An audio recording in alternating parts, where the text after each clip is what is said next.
fait. Et Vito Luca, on était partis en randonnée 50 km sur 3 jours.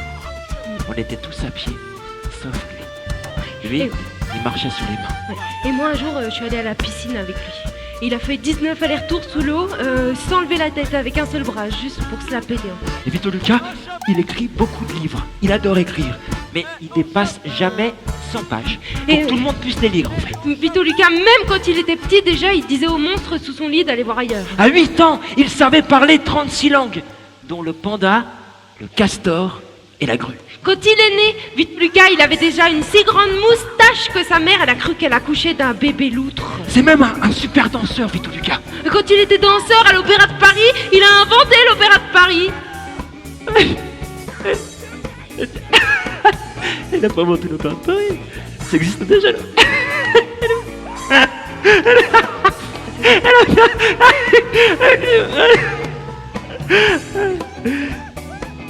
Vito Luca, il est capable de voyager dans le temps. Il a rendu visite à différentes époques et à chaque fois on lui a donné des prénoms différents comme Astérix, Maximus, Léonard de Vinci, Jules Verne ou même Newton. Et quand il était dinosaure, il avait déjà prévenu tout le monde, mais personne n'avait voulu le croire. Une fois il était dans la jungle et là il se retrouve nez à nez avec un tigre. Le tigre, il lui saute dessus et il lui arrache la jambe. Vito il le regarde et lui dit « Excuse-toi ». Le tigre, il s'est excusé. Et même que Vito, c'est lui qui a inventé la lune pour que les marins jamais ne se perdent la nuit. Il a accroché des étoiles dans le ciel parce qu'en fait, les oiseaux, ils avaient peur du noir.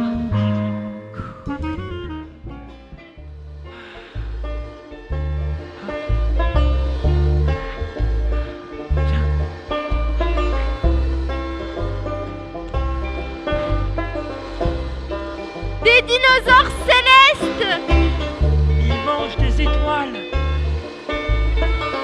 Là, regarde une étoile. Et là encore, une étoile filante. Là encore. Là. Là. Qu'est-ce que c'est?